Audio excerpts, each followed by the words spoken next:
சென்னை திருவல்லிக்கேணியில் உள்ள தங்கும் விடுதியில் பதுக்கி வைக்கப்பட்டிருந்த 11 லட்சம் ரூபாய் மதிப்பிலான 500 ரூபாய் கள்ளநோட்டுகளை போலீசார் கத்தை கத்தையாக பறிமுதல் செய்திருக்கிறார்கள். முக்கிய மூளையாக செயல்பட்ட நபரும் சிக்கியிருக்கும் நிலையில் சர்வதேச கள்ளநோட்டு நெட்வொர்க்கின் பகீர் பின்னணி என்ன?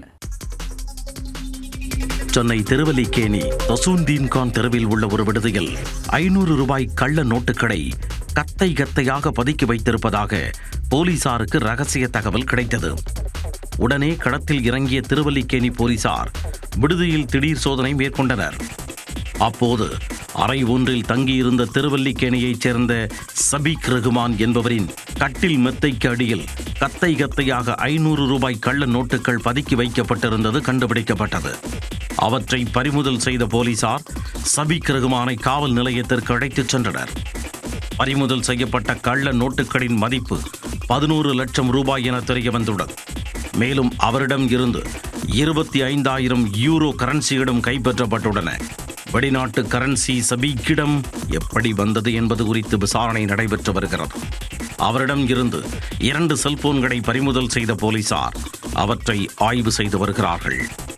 விசாரணை வளையத்திற்குள் இருக்கும் சபீர் ரகுவான் டூர்ஸ் அண்ட் டிராவல்ஸ் நிறுவனம் ஒன்றை நடத்தி வருகிறார். இவருக்கு கள்ள நோட்டுகள் சப்ளை செய்தது யார் என்பது குறித்து அவரிடம் கிடுக்குப்பிடி விசாரணை செய்ததில் தஞ்சாவூரைச் சேர்ந்த ரவிச்சந்திரன் என்பவர் முக்கிய மூளையாக செயல்பட்டு வந்தது தெரிய வந்தது. இதையடுத்து தஞ்சாவூரில் ரவிச்சந்திரனை சுற்றி வளைத்து போலீசார் கைது செய்துள்ளனர்.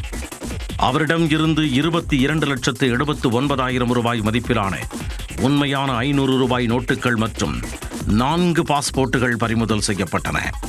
ரவிச்சந்திரனிடம் நடத்தப்பட்ட விசாரணையில் அவர் மலேசியாவில் பணியாற்றிய பொழுது அங்கு கள்ள நோட்டு கும்பலுடன் பழக்கம் ஏற்பட்டிருப்பது தெரிய வந்தது.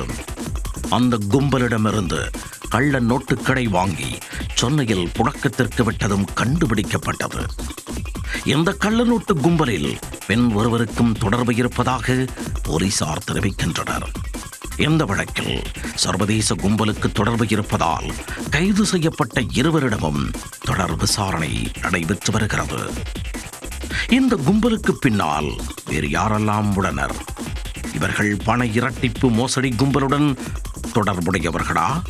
சர்வதேச கள்ளநோட்டு கும்பல் சென்னையில் முகாமிட்டுள்ளதா என பல்வேறு கோணங்களில் போலீசார் விசாரணை நடத்தி வருகின்றனர். ஏற்கனவே சென்னை ராமாபுரம் கோத்தாரி நகர் பசுபதி தெருவில் உள்ள வீட்டில் கள்ள நோட்டு தயாரிப்பில் சமூக விரோதிகள் பயன்படுத்தப்படும் கருப்பு தாள்கள் 40 கட்டுகள் பறிமுதல் செய்யப்பட்டது பெரும் பரபரப்பை ஏற்படுத்தியிருந்தது. இந்த நிலையில் திருவல்லிக்கேணியில் கள்ள நோட்டுகள் கத்தை கத்தையாக பறிமுதல் செய்யப்பட்ட சம்பவம் அதிர்ச்சியை ஏற்படுத்தியுள்ளது.